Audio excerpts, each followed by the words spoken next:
Hi guys, welcome to our daily encounter. Today we read about the Lord coming to Solomon and asking him uh, anything that he wants. And Solomon says that he wants discernment. He wants to be able to judge the people. He felt a bit overwhelmed by the task that was before him and being a king over such a massive amount of people. And he sought wisdom. And the Lord was pleased with this request. And he says in verse 10 of 1 Kings chapter 3, it says, "And it was pleasing in the sight of the Lord that Solomon had asked this thing. And God said to him, Because you have asked this thing, and have not asked for yourself long life, nor asked for riches for yourself, nor have you asked for the life of your enemies, but have asked for yourself discernment to listen to justice, behold, I have done according to your words. Behold, I have given you a wise and discerning heart, so that there has been no one like you before you, nor shall one like you arise after you. I have also given you what you have not asked, both riches and honor, so that there will not be any among the kings like you all your days. Now if you walk in my ways, keeping my statutes and commandments, as your father David walked, then I will prolong your days." And so instead of asking for riches, instead of asking for long life, instead of asking for the life of his enemies, he asked for wisdom. And the Lord was so pleased with that he said, okay, I'm going to grant you wisdom, but I'm also going to grant you those other things as well, even long life, so long as you are walking according to my commandments. And this teaches us a particular order of things. It shows us that wisdom is a starting point for a lot of blessings. You know, if we just seek after long life without wisdom, or we just seek after riches without wisdom, or we just seek after justice against our enemies without wisdom, things can go south pretty quickly. We can become self-consumed. We can become just so overwhelmed or so focused on self that we end up actually destroying self, because we become so obsessed with chasing after riches, or trying to extend our lives, or trying to get back at others who have wronged us.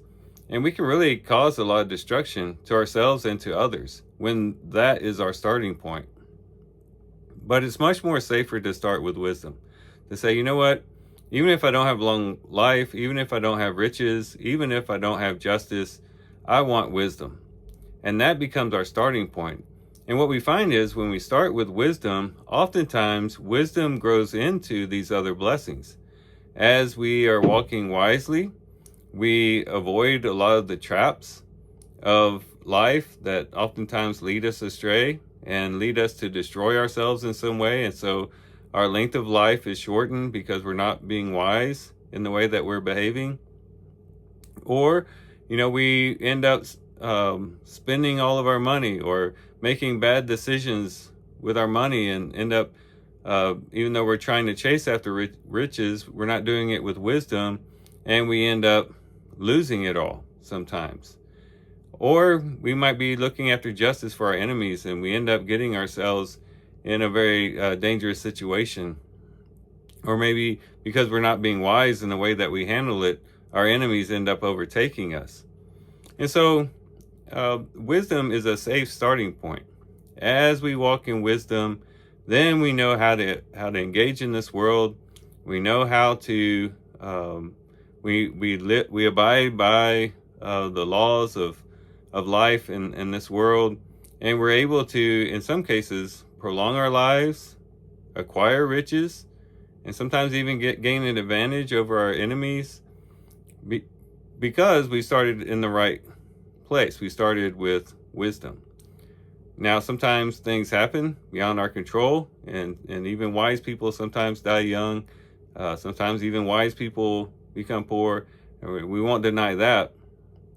But we increase our chances in those things happening, having a long life, being better off financially, having a better advantage over our enemies when we start with wisdom.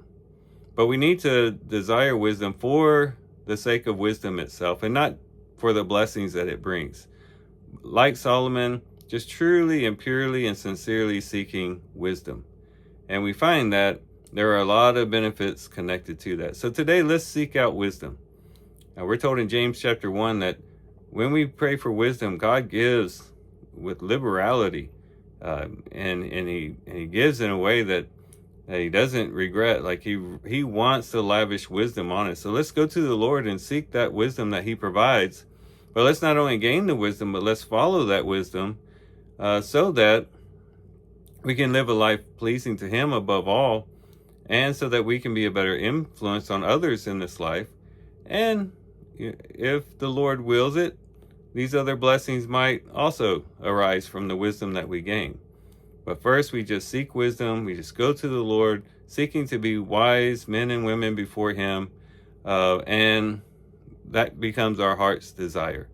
And that's what we should really and truly be seeking after. So these are some things we could reflect on and think about as we do our reading today. With that, guys, I do thank you for watching the video today.